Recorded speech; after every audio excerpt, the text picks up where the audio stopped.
Hello everyone, स्वागत है आपका हमारे YouTube channel PSC by DC sir.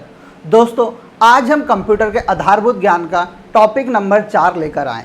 दोस्तों, जैसा आप सभी को पता है, मैंने सबसे पहले आपको हिस्ट्री ऑफ कंप्यूटर को बताया था। उसके बाद हमने इनपुट आउटपुट डिवाइस देखे, फिर हमने उसके बाद एक और लेक्चर मेमोरी देखा। आज हमारा चौथा लेक्चर है और चौथे लेक्चर में हम पढ़ने वाले हैं सॉफ्टवेयर कितने प्रकार के होते हैं, ऑपरेटिंग सिस्टम क्या होता है, लैंग्वेजेस क्या होती हैं कंप्यूटर की, कितने प्रकार की लैंग्वेज होती है, पहली हाई लेवल लैंग्वेज कौन सी थी, इन सभी के बारे में हम पढ़ने वाले हैं। जैसा आप सभी को पता है, हमारे पेपर में यहाँ से एक ना एक प्रश्न आवश्यक आता ही है। लैंग्वेज से तो आप डेफिनेटली मानिएगा हर साल हमें एक प्रश्न देखने को मिलता है। और दोस्तों, मैं आपको बताना चाहता हूँ कि हमारा कंप्यूटर का लगभग 5 से 6 नंबर का मार्जिन पहले MPPSC में हुआ करता था, वो मार्जिन आज भी है। तो आपको ध्यान रखना है कि उसमें हमें एक भी गलती ना हो सके, क्योंकि मेरा पॉइंट ऑफ व्यू है कि आपको MP plus computer plus geography और पॉलिटी, ये 4 सब्जेक्ट को ऐसा करके जाना है कि यहाँ से मेरा एक भी प्रश्न गलत ना हो। कभी आपका यहाँ से एक भी प्रश्न गलत होता है तो आप यकीन मानिएगा आपके सिलेक्शन के चांसेस हमेशा कम ही आपको देखने को मिलेंगे। तो आइए हम स्टार्ट करते हैं आज सॉफ्टवेयर, ऑपरेटिंग सिस्टम और लैंग्वेज को। सबसे पहले हम बात करते हैं सर सॉफ्टवेयर होता क्या है। तो हम सॉफ्टवेयर की बात करते हैं तो सॉफ्टवेयर एक प्रकार का प्रोग्राम है। ठीक है, आप समझिए, मैं आपको बताता हूँ। यह एक प्रकार का डाटा और प्रोग्राम का क्या है, कलेक्शन है। मैं आपको बताऊँगा क्या होता है प्रोग्राम और क्या होता है डाटा। तो ये क्या, एक प्रकार का डाटा और प्रोग्राम का एक कलेक्शन है जो कंप्यूटर को विशिष्ट कार्य करने का एक तरीका बताता है। जैसे आप मान लीजिए, एक क्या है, मैंने आपको 2 चीज़ें बताई थी पिछले लेक्चर में। एक होता है हार्डवेयर और एक होता है सॉफ्टवेयर। मैंने यहाँ पर आपको बताया था कि हार्डवेयर वो होता है जिसे हम छू सकते हैं, जैसे हमारा मॉनिटर, CPU आदि। सॉफ्टवेयर वो है जो जिसको हम छू नहीं सकते हैं।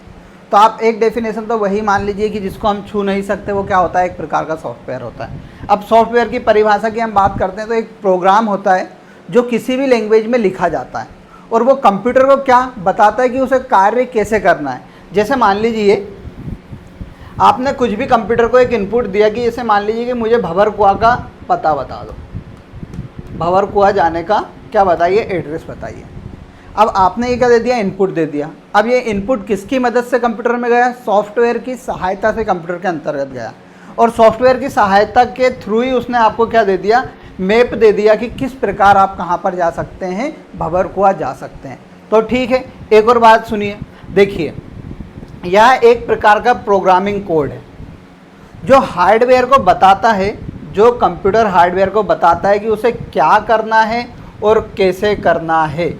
यहाँ पर ये देखिए बहुत बड़ी बात लिखी हुई है, क्या है, एक प्रोग्रामिंग कोड है जो हार्डवेयर को क्या बताता है कि आपको क्या करना है और कैसे करना है।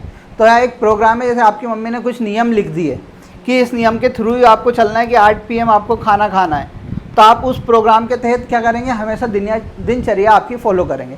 उसी प्रकार क्या हुआ कि कंप्यूटर में प्रोग्राम लिख दिए गए और अब उस प्रोग्राम के थ्रू क्या होता है कि वो कुछ भी, उसे क्या करना है, कैसे करना है, ये किसके थ्रू करता है, वो प्रोग्राम के थ्रू करता है।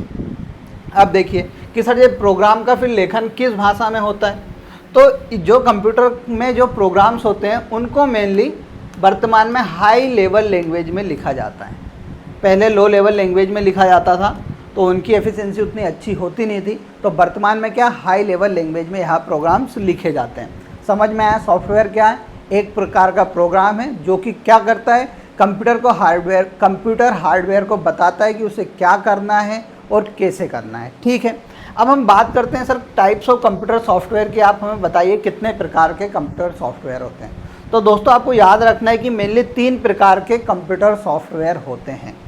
एक होता है सिस्टम सॉफ्टवेयर, दूसरा होता है एप्लीकेशन सॉफ्टवेयर और तीसरा होता है यूटिलिटी सॉफ्टवेयर। अब देखो सर, इन तीनों में अंतर क्या है ये भी बता दिए। देखो, अब मैं आपको बताता हूँ, इसकी डेफिनेशन पढ़िए, मैंने बहुत इजी लैंग्वेज में लिखा, आपको समझ में आएगा। क्या है, यहाँ वह सॉफ्टवेयर होते हैं जिनके बिना कंप्यूटर कार्य नहीं कर सकता है। यानी क्या बोलना चाह रहा हूँ, सिस्टम सॉफ्टवेयर तो मस्ट है कंप्यूटर के अंदर। कभी आपके उसमें कंप्यूटर में सिस्टम सॉफ्टवेयर नहीं होगा तो काम नहीं करेगा। जैसे मान लीजिए मेरी बॉडी एक कंप्यूटर है, कभी इसके अंदर आत्मा नहीं हुई तो ये क्या करेगी, बॉडी मृत है। तो उसी प्रकार आप मान लीजिए कि हार्डवेयर कभी बॉडी है कंप्यूटर की, तो सॉफ्टवेयर क्या है, आत्मा है। ये आपको ध्यान रखना होगा। और बिना आत्मा के बॉडी नहीं चलती है। तो उसी प्रकार सिस्टम सॉफ्टवेयर वो होते हैं जिनके बिना कंप्यूटर कार्य नहीं करते हैं। जैसे मान लीजिए ऑपरेटिंग सिस्टम के थ्रू काम कर सकता है क्या कंप्यूटर, बिना उसके नहीं कर सकता है। ट्रांसलेटर जैसे मान लीजिए मैंने कुछ प्रोग्राम दिया कंप्यूटर को, अब कंप्यूटर का मेरी भाषा समझ सकता है, नहीं समझ सकता है, तो उसको क्या होगा, अपने उसको 0-1 के फॉर्म में क्या करना पड़ेगा, कन्वर्ट करना पड़ेगा। तो वो कन्वर्ट किसकी वजह से होता है, ट्रांसलेटर के थ्रू होता है। तो ये क्या है, कुछ मस्ट सॉफ्टवेयर है जो कंप्यूटर में होने चाहिए, इनके बिना कंप्यूटर कार्य नहीं करता है। अब दूसरा होता है एप्लीकेशन सॉफ्टवेयर। अब इसमें क्या लिखा है, यह वह सॉफ्टवेयर होते हैं जो यूज़र अपनी सुविधा के लिए बनाए जाते हैं। कि ऐसा मान लीजिए आज है एक मैप, क्या है, गूगल मैप है। गूगल मैप किस लिए बनाया गया है, जैसे मैं यूज़र हूँ तो मेरी सहायता के लिए बनाया गया है। क्यों, क्योंकि इससे मैं देख सकता हूँ कि मेरे को कहाँ से कैसे किसी जगह पर पहुँचना है। अब जैसे आप बहुत सारी एडिटिंग ऐप का इस्तेमाल करते हैं फ़ोटो एडिटिंग के लिए, MS ऑफिस होता है हमारा जिसमें पावर पॉइंट आता है, वर्ड आता है, फिर सोशल मीडिया एप्लीकेशन से लोगों से कैसे जुड़ा जाए। तो ये सब क्या एप्लीकेशन बना दी गई है, किसके लिए, यूज़र के लिए। तो यूज़र को जो सुविधा प्रदान करता है वो किसके अंतर्गत आता है, एप्लीकेशन सॉफ्टवेयर के अंतर्गत आता है। तीसरा है यूटिलिटी सॉफ्टवेयर। तो यूटिलिटी सॉफ्टवेयर वह सॉफ्टवेयर होते हैं जिन्हें कंप्यूटर की दक्षता बढ़ाने के लिए इस्तेमाल किया जा सकता है। दक्षता बोले तो एफिशिएंसी बढ़ाने के लिए क्या करते हैं, इसका इस्तेमाल करते हैं। जैसे एग्जांपल आप देख लीजिए एंटीवायरस सॉफ्टवेयर, ठीक है। अब एंटीवायरस सॉफ्टवेयर क्यों इस्तेमाल करेंगे कि जैसे मान लीजिए हमारा वायरस का अटैक हुआ हमारे कंप्यूटर के ऊपर, अब वायरस के अटैक से बचने के लिए अब क्या होगा, कंप्यूटर की एफिशिएंसी कम होगी। तो उसी कम एफिशिएंसी को बढ़ाने के लिए किसका इस्तेमाल होता है, एंटीवायरस सॉफ्टवेयर का इस्तेमाल होता है। यहाँ से MPPSC ने एक बार पूछा था, निम्न में से कौन सा यूटिलिटी सॉफ्टवेयर है। तो आपको याद रखना है जो एंटीवायरस है वो एक प्रकार का क्या है, यूटिलिटी सॉफ्टवेयर है। आइए आगे बात करते हैं। अब हम डिटेल में पढ़ते हैं सर सिस्टम सॉफ्टवेयर कितने प्रकार के होते हैं और ये कैसे काम करते हैं। यहीं से एग्ज़ाम में प्रश्न आपके में पूछा जाएगा। देखो सिस्टम सॉफ्टवेयर के बारे में मैंने आपको क्या बताया कि सर यह वह सॉफ्टवेयर होते हैं जिसके बिना कंप्यूटर कार्य नहीं कर सकता है। तो इसको हम क्या आत्मा मान ले क्या, कि सर हाँ सर आप आत्मा इसे मान सकते हो। लेट जैसे आप मेरे को एक इंसान का फ़ोटो बना के बताता हूँ, ये इंसान है आपका, ये मान लीजिए कंप्यूटर है। अभी इसमें क्या है, जान नहीं है। अब इसमें मैंने सॉफ्टवेयर डाला तो ये आदमी क्या होने लगा, हंसने लग गया। तो यानी इसके अंदर क्या आ गया, सॉफ्टवेयर डल गया। इसके हाथ पैर को आप क्या बोल सकते हो, एप्लीकेशन सॉफ्टवेयर बोल सकते हो कि नहीं बोल सकते हो, क्योंकि इसकी क्या है, सहायता के लिए है। अब क्या हुआ कि इसके हाथ में मैंने मान लीजिए एक वॉच पहना दी, कौन सी वाली, मिस इंडिया वाली, जिससे ये गायब हो जाता है। तो इसकी क्या बढ़ाई मैंने, एफिशिएंसी बढ़ा दी। तो ये किस प्रकार का होगा, एक प्रकार का इसके पास यूटिलिटी सॉफ्टवेयर भी होगा। तो इसी प्रकार आपको समझना है। तो मैंने क्या बताया, सिस्टम सॉफ्टवेयर वह होते हैं जिसके बिना कंप्यूटर कार्य नहीं कर सकता है। अब सिस्टम सॉफ्टवेयर क्या होते हैं, दो प्रकार के होते हैं। एक होता है ऑपरेटिंग सिस्टम या ऑपरेटिंग सॉफ्टवेयर, और एक होता है ट्रांसलेटर। अब अपन इनको डिटेल में समझेंगे कि सर ऑपरेटिंग सिस्टम क्या होता है और ट्रांसलेटर क्या होते हैं। अब देखो सबसे पहले हम बात करते हैं ट्रांसलेटर यानी अनुवादक की। अब अनुवादक का इस्तेमाल क्या होता है कि बहुत सारे जो प्रोग्राम्स होते हैं वो हाई लेवल लैंग्वेज में लिखे जाते हैं। किस में लिखे जाते हैं, प्रोग्राम वर्तमान में हाई लेवल लैंग्वेज में लिखे जाते हैं। अब जो हमारा कंप्यूटर है वो क्या समझता है, मशीन लैंग्वेज को समझता है। ठीक है, हमारा कंप्यूटर किसको समझता है, मशीन लैंग्वेज को समझता है।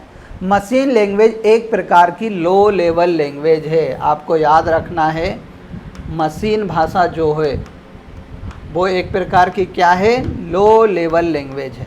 तो हमारा कंप्यूटर हमेशा क्या समझेगा, लो लेवल लैंग्वेज को समझता है।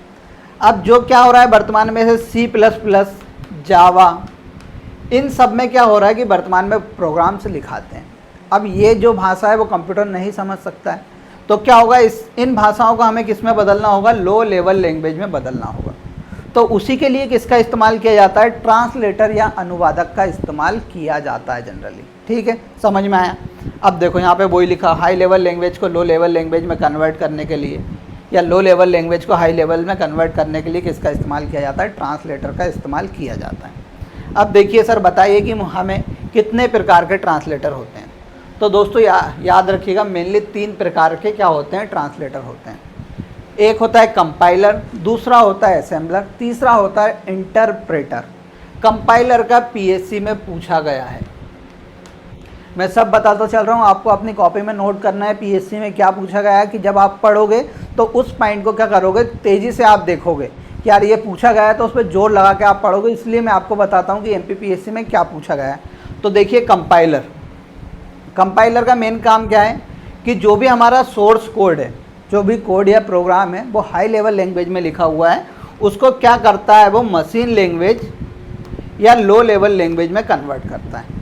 अब देखिए मैं आपको बताता हूँ, जिस लैंग्वेज में कोड लिखा होता है उसे सोर्स कोड कहते हैं। ठीक है, किसी सोर्स से कुछ चीज़ आती है, और क्या होता है जो बाद में कन्वर्ट होता है उसे ऑब्जेक्ट कोड कहते हैं। आपको याद रखना है, रखिए नहीं तो मत रखिए, बस आपको इतना याद रखना है, कंपाइलर एक प्रकार का ट्रांसलेटर है जो कि हाई लेवल लैंग्वेज को किस में बदलता है, लो लेवल लैंग्वेज में बदलता है।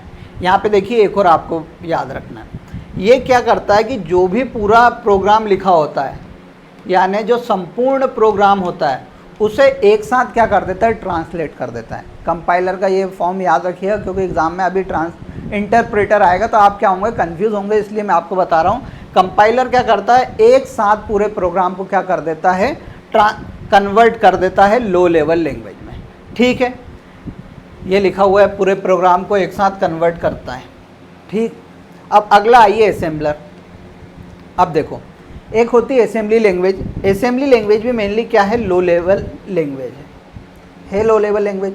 अब लो लेवल लैंग्वेज को क्या करना है, हमें लो लेवल लैंग्वेज में ही कन्वर्ट करना है, क्योंकि हमारा कंप्यूटर असेंबली भाषा तो समझ नहीं सकता है। तो उसके लिए उन्होंने क्या बनाया, असेंबलर बनाया, जो लो लेवल लैंग्वेज को, मान लिए असेंबली लैंग्वेज को किस में बदलता है, मशीन लैंग्वेज में बदलता है। तो देखिए कंपाइलर किसको, हाई लेवल लैंग्वेज को लो लेवल लैंग्वेज में कम, और फिर हमारा असेंबलर लो लेवल लैंग्वेज को किस में बदलता है, लो लेवल लैंग्वेज में ही बदलता है। यहाँ पर लो लेवल लैंग्वेज क्या है, assembly language low level language है। फिर हमारी जो कन्वर्ट होकर मशीन लैंग्वेज आती है वो भी किस प्रकार की, एक प्रकार की लो लेवल लैंग्वेज है। अब तीसरे प्रकार की बात करते तो तीसरा होता है इंटरप्रेटर। इंटरप्रेटर भी एक प्रकार का कंपाइलर ही होता है। ठीक है, कंपाइलर जैसा ही काम करता है, इसको भी ट्रांसलेटर के अंतर्गत रखते हैं। ये भी क्या करता है, हाई लेवल लैंग्वेज को लो लेवल लैंग्वेज में बदलता है। बस कंपाइलर और इसमें अंतर इतना है कि कंपाइलर क्या करता है कि पूरे, जैसे मान लीजिए एक पेज भर के पूरा प्रोग्राम लिखा हुआ है, उसे एक साथ कन्वर्ट कर देगा। वहीं इंटरप्रेटर क्या करता है, लाइन बाई लाइन कन्वर्ट करता है। जैसे पहली लाइन उसने कन्वर्ट कर दी लो लेवल लैंग्वेज में, उसके बाद दूसरी कर दी, फिर उसके बाद तीसरी कर दी। अब ये क्या करता है, कभी प्रोग्राम में त्रुटि लिखी होती है, यानी गलती कहीं पे लिखी होती है, एरर होती है, तो ये उस पर क्या करता है, बताता है कि यहाँ पर एरर लिखी हुई है, आप इसे सही करिए। और कंपाइलर क्या करता है, उस एरर को भी सही कर देता है। तो यहाँ पे बस आपको एक डिफरेंस याद रखना जो पेपर में पूछा जाता है, जैसे अभी इस बार एमपीपीएससी में आया भी हुआ था मेंस में, कि ट्रांसलेटर्स क्या होते हैं या अनुवादक क्या होते हैं, कितने प्रकार के होते हैं, इनके बारे में बताना था। तो यही वो है जो आपको बताना था। तो इंटरप्रेटर क्या करता है, लाइन बाई लाइन करता है हाई लेवल लैंग्वेज को लो लेवल लैंग्वेज में, और जो हमारा कंपाइलर होता है वो पूरे प्रोग्राम को एक साथ कन्वर्ट कर देता है लो लेवल लैंग्वेज में। ठीक है, असेंबलर का मैंने क्या बताया, लो लेवल लैंग्वेज को ही लो लेवल लैंग्वेज में वो बदलता है। अब आगे बात करते हैं, यहाँ पे हमारा हुआ क्या, ट्रांसलेटर। मैंने क्या बताया था, सिस्टम सॉफ्टवेयर दो प्रकार के होते हैं, एक होता है ऑपरेटिंग सिस्टम और दूसरा क्या होता है, ट्रांसलेटर। तो हमने ट्रांसलेटर को कंप्लीट किया। अनुवादक जिसे बोलते हैं, 3 प्रकार के होते हैं, कंपाइलर, असेंबलर और इंटरप्रेटर। अब हम बात करते हैं ऑपरेटिंग सिस्टम की। तो देखिए आपके कंप्यूटर में आपने देखा होगा कि सबसे आगे हमारा क्या लिखा रहता है, ऑपरेटिंग सिस्टम लगा होता है। तब ऑपरेटिंग सिस्टम क्या करता है, ये एक प्रकार का कड़ी, मान लीजिए ब्रिज या सेतु का काम करता है, किस किस के बीच में, कंप्यूटर हार्डवेयर और सॉफ्टवेयर के बीच में। ठीक है, ये एक प्रकार का किसके लिए, किसके थ्रू काम करता है, यानी एक प्रकार के कड़ी या सेतु के रूप में काम करता है क्या, ऑपरेटिंग सिस्टम। अब ऑपरेटिंग सिस्टम वह जरिया, देखिए यहाँ पे लिखा हुआ है, हम पढ़ते हैं, ऑपरेटिंग सिस्टम वह जरिया है जिसकी मदद से हम अपनी बातों को कंप्यूटर हार्डवेयर तक पहुँचाते हैं। ठीक है, अब जैसे मान लीजिए ये यूज़र है, यानी मैं बैठा हूँ यहाँ पर कृष्ण। अब इसके बीच में क्या है, यहाँ पर है हमारा ऑपरेटिंग सिस्टम। अब जैसे मान लीजिए हार्डवेयर है कंप्यूटर का, आप सीधे कंप्यूटर से कुछ बोल सकते हैं, हार्डवेयर से कुछ बोल सकते हैं क्या? वो नहीं सुनेगा। तो आपको उसके बीच में कुछ ना कुछ तो एक मशीन या प्रोग्राम फिट करना पड़ेगा जिसकी मदद से हम हमारी बात कहाँ तक पहुँचा सके? कंप्यूटर तक। तो वही बात को पहुँचाने का काम कौन करता है? ऑपरेटिंग सिस्टम करता है। तो देखिए इसका पदानुक्रम देखते हैं कि सबसे पहले हार्डवेयर आता है, फिर ऑपरेटिंग सिस्टम आता है, फिर सिस्टम प्रोग्राम आता है, फिर आखिरी में एप्लीकेशन प्रोग्राम आता है। यहाँ से आपको समझने की ज़रूरत नहीं, आपको तो बस इतना याद रखना है कि हार्डवेयर और सॉफ्टवेयर के बीच मध्यस्थता का काम कौन करता है? तो वो करता है सर ऑपरेटिंग सिस्टम। यानी मेरे को कुछ भी बात बतानी है कंप्यूटर हार्डवेयर को, तो किसके थ्रू जाएगी? वो ऑपरेटिंग सिस्टम के थ्रू जाएगी। अब ऑपरेटिंग सिस्टम के हम कुछ एग्जाम्पल देखते हैं, तो MS DOS, MS Windows, Unix और लिनक्स, ये कुछ प्रकार के क्या है? ऑपरेटिंग सिस्टम है। आइए हम इनको डिटेल में समझते हैं। सर MS DOS क्या है, MS विंडोज़ क्या है, लिनक्स क्या है, यूनिक्स क्या है? हमारे मोबाइल में इस्तेमाल होने वाला एंड्रॉयड भी एक प्रकार का क्या है? ऑपरेटिंग सिस्टम है। तो उनके नाम पूछे जाते हैं, कितने प्रकार के मोबाइल एंड्रॉयड सिस्टम होते हैं। तो आइए देखिए, सबसे पहले हम बात करते हैं MS DOS की। सबसे पहला ऑपरेटिंग सिस्टम है MS DOS। MS DOS को आप देखेंगे तो MS से क्या हो जाएगा? माइक्रोसॉफ्ट। DOS से होगा डिस्क ऑपरेटिंग सिस्टम। MPPSC द्वारा इसका क्या पूछा गया था? पूर्ण रूप पूछा गया था कि DOS का पूर्ण रूप क्या होता है? तो DOS का पूर्ण रूप क्या होता है? डिस्क ऑपरेटिंग सिस्टम इसका क्या होता है? पूर्ण रूप होता है। अब देखिए आगे हम बात करते हैं, तो देखो किस कंपनी का है, आगे नाम लिखा हुआ तो माइक्रोसॉफ्ट कंपनी का है। कब लॉन्च हुआ? 1981 में इसे लॉन्च किया गया था। आपको ये बात भी याद रखनी है। देखो यहाँ पर लिखा हो, यहाँ माइक्रोसॉफ्ट का पहला ऑपरेटिंग सिस्टम है। क्या है? यहाँ माइक्रोसॉफ्ट का पहला ऑपरेटिंग सिस्टम है जो दुनिया में सबसे ज़्यादा इस्तेमाल होने वाला ऑपरेटिंग सिस्टम था। ठीक है, पहला माइक्रोसॉफ्ट का ऑपरेटिंग सिस्टम क्या था? उसका नाम था MS DOS। MS का माइक्रोसॉफ्ट, DOS का डिस्क ऑपरेटिंग सिस्टम। अब यहाँ पे एक शब्द आता है ओपन सोर्स ऑपरेटिंग सिस्टम, और एक होता है क्लोज्ड सोर्स ऑपरेटिंग सिस्टम। अब ओपन सोर्स ऑपरेटिंग सिस्टम को आप सीधे समझ लीजिए, ओपन यानी सबके लिए खुला हुआ है, यानी इस ऑपरेटिंग सिस्टम का हर व्यक्ति इस्तेमाल कर सकता है। पर इसमें रिस्क क्या होती है? सिक्योरिटी की रिस्क होती है। अभी हम आगे अपन ने एक दिन पढ़ा था साइबर सिक्योरिटी, तो वो भी इसके अंतर्गत आती है। जैसे मान लीजिए आपने ओपन सोर्स सॉफ्टवेयर है MS DOS, आप इसका इस्तेमाल कर रहे हैं, कोई दिक्कत नहीं है। एक होता है क्लोज्ड सोर्स ऑपरेटिंग सिस्टम, जैसे लिनक्स। यह लिनक्स जो सॉफ्ट ऑपरेटिंग सिस्टम है, इसके लिए क्या होता है? पैसे देने पड़ते हैं, फिर कंपनी आपको सेवा देती है। अब इसमें क्या होगा कि जब कंपनी को हम पैसा दे रहे हैं तो हमारी सिक्योरिटी हाई होगी। जैसे एप्पल वाले ने अपना मैक ऑपरेटिंग सिस्टम बना रखा है, तो मैक ऑपरेटिंग सिस्टम क्या है? क्लोज्ड ऑपरेटिंग सिस्टम है, उसका इस्तेमाल आप दूसरे फ़ोन में नहीं कर पाएंगे। वही माइक्रोसॉफ्ट डिस्क ऑपरेटिंग सिस्टम का आप क्या सब मोबाइल या लैपटॉप में क्या कर सकते हैं? इस्तेमाल कर सकते हैं। तो आपको याद रखना है, मैंने क्या बताया? ओपन सोर्स ऑपरेटिंग सिस्टम क्या होता है? जो सबके लिए ओपन होता है। तो MS DOS किस प्रकार का है? ओपन सोर्स ऑपरेटिंग सिस्टम है, यानी सबके लिए फ्री है। अब देखिए इसमें क्या हुआ था? TUI और CUI का इस्तेमाल हुआ था। सर ये क्या होता है? इसका पूर्ण रूप बताइए।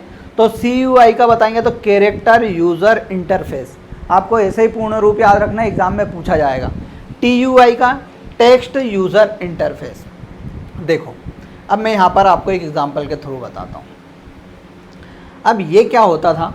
अब इसमें क्या है? ये केवल टेक्स्ट के ऊपर काम कर रहा है, ये ग्राफिक्स के ऊपर काम नहीं करता है। जैसे वर्तमान में अपन फ़ोटो, जैसे ये मान लीजिए एक ग्राफिक्स लिखी हुई है। जैसे आज मान लो एक कार की अपन को फ़ोटो देखना है, तो कार की फ़ोटो में क्या होती है? ग्राफिक्स का इस्तेमाल किया जाता है। तो क्या होता था? इसमें ग्राफिक्स का इस्तेमाल नहीं किया जाता था। तो ये किस पे काम करता था? CUI और TUI के ऊपर काम करता था। तो इसमें क्या होता था? जो मल्टीमीडिया है, जैसे अपन वीडियोस देखते हैं, ऑडियोज सुनते हैं, गेम्स खेलते हैं, तो इस ऑपरेटिंग सिस्टम में इन सब का संचालन या इस्तेमाल या सपोर्ट करना ये नहीं जानता था, यानी इसमें गेम्स और मल्टीमीडिया का सपोर्ट नहीं होते थे। तो ये क्या होता था, एक और चीज़ सुनिए, बता दिया किस पे काम करता था, TUI और CUI पे। ये मल्टीमीडिया टाइप के जितने भी फाइल्स होती थी उनको क्या करता था, सपोर्ट नहीं करता था। अब जैसे आज अपना मोबाइल होता है, तो मोबाइल में मान लीजिए एक विंडो खुलती है, उसी मोबाइल के पीछे आप जाएंगे तो दूसरी विंडो खुल जाती है, उसी मोबाइल में जाएंगे तो 3 वीडियो खुल जाती है। आप स्क्रॉल करके देख सकते हैं कि मेरे मोबाइल में एक साथ कितनी विंडोज़ खुली होती हैं। पर MS-DOS में क्या होता था, एक बार में केवल एक ही विंडो खुलता था। अब ये भी दिक्कत की बात है कि मैं दूसरी चीज़ को प्रोसेस नहीं कर पा रहा हूँ। तो इस कारण क्या हुआ कि वर्तमान में इस ऑपरेटिंग सिस्टम का इस्तेमाल बंद हो चुका है, क्योंकि ना तो हम इसमें ग्राफिकल यूज़र इंटरफेस का इस्तेमाल कर रहे हैं, या ना तो मल्टीमीडिया देख पा रहे हैं, है ना, और फिर ना ही क्या होता था, विंडोज़ एक साथ 4 से 5 खोल पाते थे। तो एफिशिएंसी इसकी अच्छी नहीं थी, इसके कारण वर्तमान में इसका क्या हो चुका है, इस्तेमाल ख़त्म हो चुका है। पर आपको याद रखना है, MS-DOS माइक्रोसॉफ्ट कंपनी द्वारा बनाया गया पहला ऑपरेटिंग सिस्टम है। उसका पूर्ण रूप था माइक्रोसॉफ्ट डिस्क ऑपरेटिंग सिस्टम। अब आगे बात करते हैं MS-Windows, जो कि वर्तमान में हम इस्तेमाल करते हैं। MS-Windows का पूर्ण रूप माइक्रोसॉफ्ट विंडोज़, ये तो आपको समझ में आ रहा है। अब देखो, लॉन्च माइक्रोसॉफ्ट कंपनी कब, 1985 में। सर किस प्रकार का ऑपरेटिंग सिस्टम है, फ्री फॉर ऑल, अपन अपने मोबाइल में इस्तेमाल करते हैं। तो इसी प्रकार क्या होता है, हमारे लैपटॉप में, कंप्यूटर में ये वाला वर्तमान में इस्तेमाल होता है, कुछ ऐसा दिखता है, ठीक है, उसका साइन कुछ ऐसा है। तो आपको याद रखना है कि MS-Windows वर्तमान में चलती है, जो कि फ्री फॉर ऑल है। यहाँ से एग्ज़ाम में पूछा जाएगा कि MS-Windows किस प्रकार का ऑपरेटिंग सिस्टम है, तो यह ओपन सोर्स ऑपरेटिंग सिस्टम है। ओपन सोर्स ऑपरेटिंग सिस्टम का मैंने आपको अर्थ भी बताया है, क्या है, फ्री फॉर ऑल है। अब देखिए इसमें क्या होता था, ग्राफिक्स यूज़र इंटरफेस पे ये काम करने लगा। पहला वाला किस पे करता था, TUI या CUI, यानी टेक्स्ट यूज़र इंटरफेस और कैरेक्टर यूज़र इंटरफेस पे काम करता था। ये वाला किस पे करने लगा, ग्राफिक्स पे काम करने लगा, यानी ये अच्छा है। 1985 में 1.0 लॉन्च होता है इसका, जिसमें calculator, calendar, MS point, word processor इसमें शामिल होता है। 1987 में विंडो 2.0 लॉन्च होता है। आपको इन सबको याद नहीं रखना है, बस आपको तो याद रखना है MS-Windows कब लॉन्च हुआ, 1985 में। अब देखिए विंडोज़ 98 यह बहुत फेमस हुआ था, तो इसको याद रखना, 1998 में इसका इस्तेमाल ये लॉन्च हुआ था। 2000 में आता है विंडो 2000। इसको इसलिए मैंने लिखा है क्योंकि विंडो 2000 जो आया था उसे मिलेनियम वर्जन बोला जाता था विंडो ऑपरेटिंग सिस्टम का। उसमें सबसे पहले इंटरनेट एक्सप्लोरर, जो कि एक क्या है, सर्च इंजन है, उसका इस्तेमाल किया गया था। अब विंडो 2006 में विंडो विस्टा आता है, उसमें एंटीवायरस का इस्तेमाल किया जाता है। अभी वर्तमान में विंडोज़ 12 चल रहा है बाज़ार में, पर विंडो 11 अधिकतर इस्तेमाल करते हैं, पर वर्तमान में कौन सा चल रहा है, विंडो 12। तो आपको इतना कुछ याद नहीं रखना है, यहाँ से सीधा पूछेगा MS-Windows जो है माइक्रोसॉफ्ट विंडोज़ किस प्रकार का ऑपरेटिंग सिस्टम है, तो ओपन सोर्स यानी सबके लिए फ्री है। कब लॉन्च हुआ था, 1985 में लॉन्च हुआ था। वर्तमान में कौन सा चल रहा है, विंडोज़ 12 चल रहा है। अब आगे बात करते हैं यूनिक्स ऑपरेटिंग सिस्टम की। यूनिक्स का आपको फुल फॉर्म याद रखना है, यूनिप्लेक्स्ड इंफॉर्मेशन एंड कंप्यूटर सिस्टम, ठीक है। कुछ इन्वेंटर थे, केन थॉमसन, डेनिस रिची, इन लोगों ने इसे लॉन्च किया था। कब, 1960 में। यहाँ पर इसका इम्पोर्टेंट क्या आता है कि यहाँ एक प्रकार का क्या है, क्लोज्ड सोर्स ऑपरेटिंग सिस्टम है। क्या है, क्लोज्ड सोर्स, यानी आप क्या होगा, हर कोई व्यक्ति इसका इस्तेमाल नहीं कर पाएगा। जिनके पास जो हमें पैसा देगा वही इसका क्या कर पाएंगे, इस्तेमाल कर पाएंगे। अब इसकी क्वालिटी की बात करते हैं, तो सर जब मल्टी यूज़र ऑपरेटिंग सिस्टम था, यानी एक साथ कितने ही हम वर्जन इस्तेमाल कर सकते हैं, जो मैंने बताया था ना, फाइल्स खुली रहती हैं, बहुत सारे इस्तेमाल करते हैं। इसकी क्या होती थी, हाई सिक्योरिटी होती थी।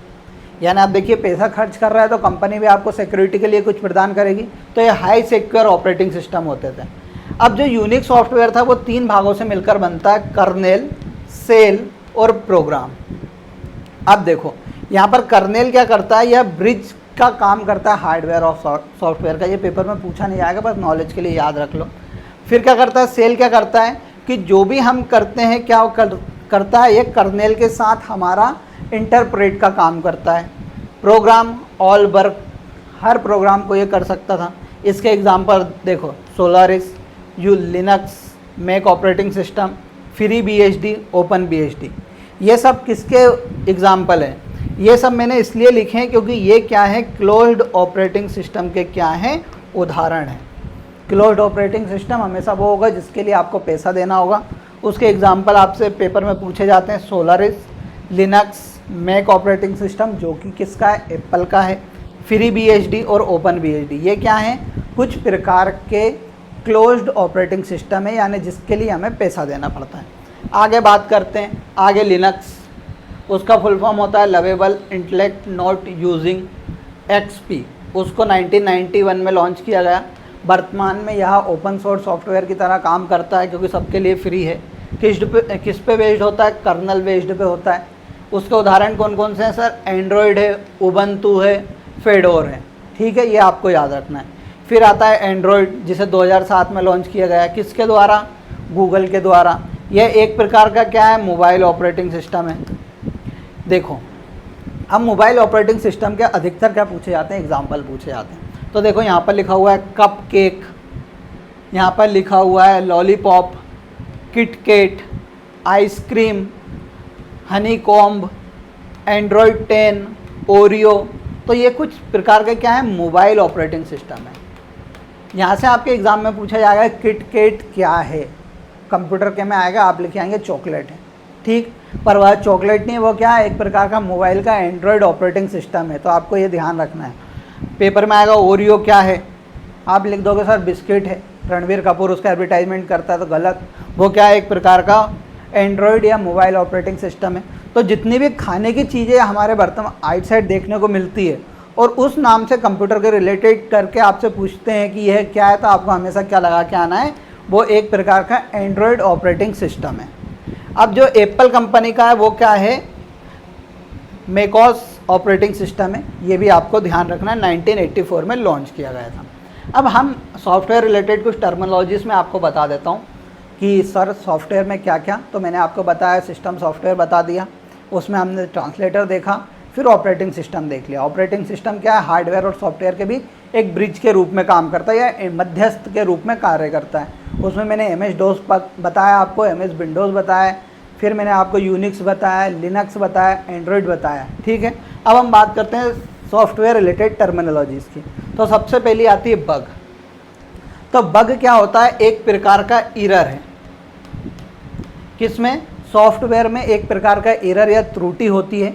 अब देखिए, आप एरर जो भी आप त्रुटि रहित का भी प्रोग्राम देंगे कंप्यूटर का, तो वो क्या आउटपुट अच्छा देगा, सही देगा, नहीं देगा। तो बग क्या होता है, सॉफ्टवेयर में एक प्रकार की गलती है या एरर है। MPPSC ने पूछा हुआ है, आपको ध्यान रखना है। फिर डीबगिंग 3 नंबर में आ सकते हैं सब डेफिनेशन। डीबगिंग क्या होता है, तो डीबगिंग क्या होता है कि जो हमारा सॉफ्टवेयर होता है, सॉफ्टवेयर में जो भी गलती होती है उस गलती को फाइंड करके यानी खोज कर उसको क्या करना है, सही करना, उसे खोजना क्या होता है, डीबगिंग कहलाता है। यानी आपने बग गलती से सॉफ्टवेयर में क्या चला गया, आपका बग चला गया, यानी गलती चली गई। अब उसको ढूंढते किससे, जिसके द्वारा ढूंढा जाता है उस प्रोसेस को क्या बोलते हैं, डीबगिंग बोलते हैं। तीसरी आती है पेज। सर पेज क्या है, तो जो हमने गलती ढूंढी उसको सही करना क्या कहलाता है, पेज कहलाता है। अब इंस्टॉल क्या होता है, आप अपने मोबाइल में बहुत सारी एप्लीकेशन इंस्टॉल कर लेते हैं, तो क्या होता है कि जो भी हमारा सॉफ्टवेयर पे कुछ चीज़ है उसको हमारे हार्ड डिस्क या मेमोरी में क्या करना, कॉपी करना ही क्या होता है, इंस्टॉल होता है। अनइंस्टॉल की बात करेंगे तो जो हमारे हार्ड डिस्क में हमने इंस्टॉल किया उसको क्या कर दिया, डिलीट कर दिया, उसे ही क्या बोलोगे आप, अनइंस्टॉल बोलोगे। वायरस क्या होता है, दोषपूर्ण सॉफ्टवेयर होता है। हमने हमारी साइबर सिक्योरिटी वाली उसमें पूरा पढ़ा था, वायरस का पूर्ण रूप क्या होता है। तो आज के आपका एक प्रश्न है कि वायरस का पूर्ण रूप क्या होता है, ये आपके लिए प्रश्न है जो आपको कमेंट बॉक्स में बताना है। अब एंटीवायरस क्या होता है, जो वायरस से हमें सुविधा दे दे या सुरक्षा दे दे उसे ही हम क्या बोलते हैं, एंटीवायरस बोलते हैं। आगे बात करते हैं सर एप्लीकेशन सॉफ्टवेयर क्या होते हैं। मैंने आपको क्या बताया, वह सॉफ्टवेयर जो क्या यूज़र की सुविधा के लिए बनाए जाते हैं उन्हें ही क्या बोला जाता है, एप्लीकेशन सॉफ्टवेयर होता है। ये बहुत प्रकार के होते हैं, जैसे वेब ब्राउज़र्स बताए हैं मैंने। फिर उसके बाद आप समझ लिए वर्ड प्रोसेसिंग सॉफ्टवेयर, जिसमें वर्ड से रिलेटेड कुछ टाइप करना, कुछ लिखना, कुछ डाटा रखना, उनसे रिलेटेड काम हो सकते हैं। फिर आप डाटाबेस सॉफ्टवेयर अपना डाटा रखने के लिए, फिर लर्निंग मैनेजमेंट सॉफ्टवेयर यानी एजुकेशन वाले आप समझ लीजिए, कंटेंट क्रिएशन सॉफ्टवेयर आने लगे, चैट जीपीटी वगैरह। तो ये सब क्या है, एक प्रकार का एप्लीकेशन सॉफ्टवेयर है जो आपको सुविधा प्रदान करा रहा है।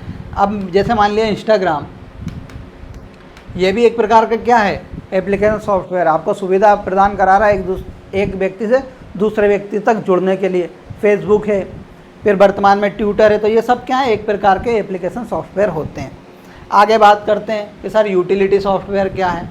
तो यूटिलिटी सॉफ्टवेयर का जैसे मैंने बताया किस लिए इस्तेमाल होते हैं, दक्षता बढ़ाने यानी एफिशिएंसी बढ़ाने के लिए इस्तेमाल होते हैं। वायरस का अटैक हुआ, अब वायरस से सुविधा कौन प्रदान कर रहा है, एंटीवायरस प्रदान कर रहा है। तो उसी प्रकार का क्या है, एंटीवायरस एक प्रकार का यूटिलिटी सॉफ्टवेयर होता है। उदाहरण देखिए, जैसे एंटीवायरस फाइल मैनेजमेंट के लिए आपके मोबाइल या वगैरह सब में आता है, वो भी एक प्रकार का यूटिलिटी। डिस्क मैनेजमेंट करने के लिए आते हैं, कंप्रेशन टूल्स आते हैं, क्लीन अप टूल्स आते हैं, क्लीन जैसे अपने मोबाइल में आता है क्लीन अप टूल।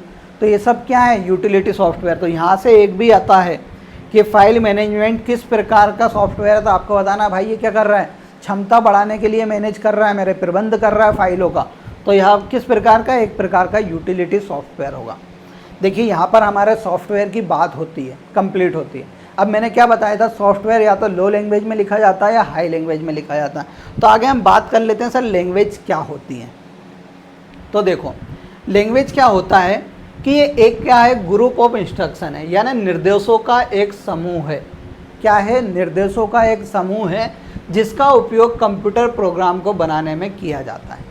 आपने C++, जावा इन सब का नाम सुन रखा होगा, और उसका इस्तेमाल किस में करते हैं हम, कि भैया किसी प्रोग्राम को लिखने में, कोई कंपनी के लिए एप्लीकेशन बना रहा है तो उसके लिए प्रोग्राम लिख रहा है, तो उन सब के लिए किसका इस्तेमाल होता है, कंप्यूटर लैंग्वेजेस का इस्तेमाल होता है।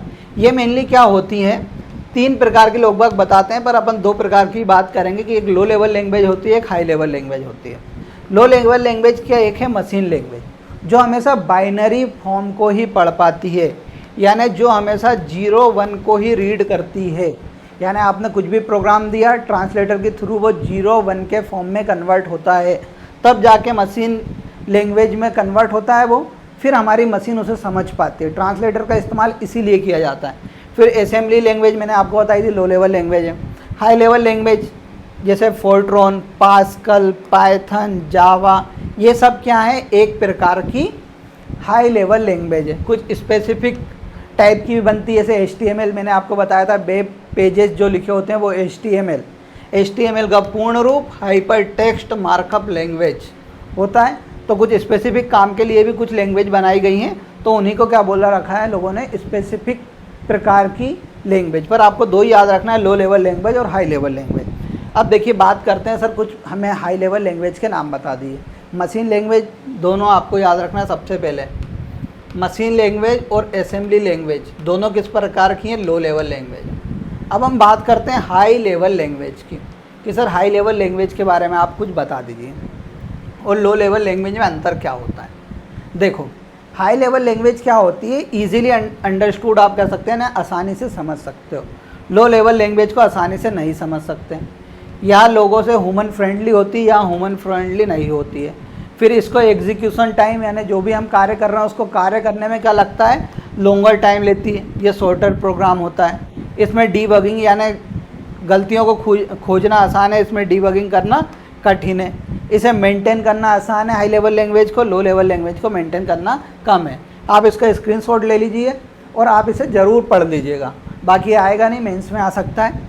आगे बात करते हैं। देखो अब कुछ कंप्यूटर लैंग्वेज की हम बात करते हैं जो हाई लेवल लैंग्वेज है। सबसे पहली आती है फोर्ट्रॉन। MPPSC ने पूछा हुआ है भैया, इसीलिए मैंने ये चार्ट बना के लेके आया हूँ। फोर्ट्रॉन का पूर्ण रूप क्या होता है, फॉर्मूला ट्रांसलेटर होता है। यह पहली हाई लेवल लैंग्वेज में आपको याद रखना है। फोर्ट्रॉन का पूर्ण रूप फॉर्मूला ट्रांसलेशन 1957 में लॉन्च की गई। जॉन बेकस नामक एक व्यक्ति थे जिनके द्वारा यह लिखी गई थी। यह पहली हाई लेवल लैंग्वेज है, 4 बार बोल रहा हूँ, पहली हाई लेवल लैंग्वेज है। दूसरी है लिस्प। लिस्प का पूर्ण रूप होता है लिस्ट प्रोसेसिंग। किसके द्वारा, जॉन मैकार्थी द्वारा इसे बनाया गया था। कब बनाया गया, ईयर भले याद मत रखना, 1958 में। आपको बताना है जॉन मैकार्थी को क्या कहा जाता है, किसका पितामह कहा जाता है, ये आपके लिए क्या है क्वेश्चन है जो आपको कमेंट बॉक्स में देना है। तीसरी आती है कोबोल। कोबोल का पूर्ण रूप एमपीपीएससी ने पूछा है, common business oriented language. Grace hopper द्वारा इसे बनाया गया था उनके दोस्तों के साथ मिलकर, पर आप ग्रेस होपर का ही नाम याद रख लीजिए। कॉमन बिजनेस ओरिएंटेड लैंग्वेज, यह एक प्रकार की व्यावसायिक भाषा थी, यानी बिजनेस में जो इस्तेमाल होती है वह यह भाषा है। फिर एलगोल आती है, उसका एल्गोरिथिक लैंग्वेज होता है, एलगोल ग्रुप द्वारा बनाई गई थी। ये एमपीपीएससी ने पूछा हुआ है, ये भी आपको याद रखना है। बेसिक, इसका पूर्ण रूप beginners all purpose symbolic instruction code. जैसे आप बच्चे हैं और बच्चे को कंप्यूटर चलाना सिखाना है तो सबसे पहले हम बेसिक लैंग्वेज में ही उसे पढ़ाते हैं। यही एग्ज़ाम में पूछा था कि आप नए व्यक्ति हैं और आपको कंप्यूटर चलाना सीखना है तो आपको किस भाषा या बचपन में कंप्यूटर सिखाने के लिए किस भाषा का इस्तेमाल करते हैं, तो आपको याद रखना है वो भाषा कौन सी है, बेसिक लैंग्वेज है। Beginners all purpose symbolic instruction code उसका पूर्ण रूप है। किसने बनाई थी, जॉन कैमिनी और थॉमस कर्ट्स द्वारा इसे बनाई गई। फिर पास्कल लो लेवल लैंग्वेज है। अब यहाँ पर यह भी पूछा गया एमपीपीएससी ने कि जो सी लैंग्वेज है उसको किसके द्वारा लिखा गया था, तो डेनिस रिची द्वारा उसे लिखा गया था। एक होता है एसक्यूएल स्ट्रक्चर क्वेरी लैंग्वेज, पूर्ण रूप पीएससी ने पूछा हुआ है, याद रखना है। डोनाल्ड डी चैम्बरलाइन और रेमंड एफ बॉयसी ने इसे लिखा था। C++ आपको याद रखना है, तो आप इसका स्क्रीनशॉट ले लीजिए और बार बार इसे रीड करते रहिए। बाकी मैं आपके क्या इसको PDF ज़रूर आपको प्रोवाइड कराऊंगा आगे बात करते हैं। तो देखिए पाइथन वर्तमान में इस्तेमाल होती है, जावा स्क्रिप्ट, ये कुछ प्रकार की क्या है, हाई लेवल लैंग्वेज है। दोस्तों मैंने आपको एक और यहाँ पर प्रश्न देता हूँ। सबसे पहले तो फोर्ट्रॉन का पूर्ण रूप क्या है, ठीक है। किन्हीं दो ट्रांसलेटर का नाम बताइए, यानी अनुवादक का नाम बताइए। यह दो प्रश्न हैं जिनका आंसर आपको कमेंट बॉक्स में देना है। मिलते हैं अगले लेक्चर में, धन्यवाद।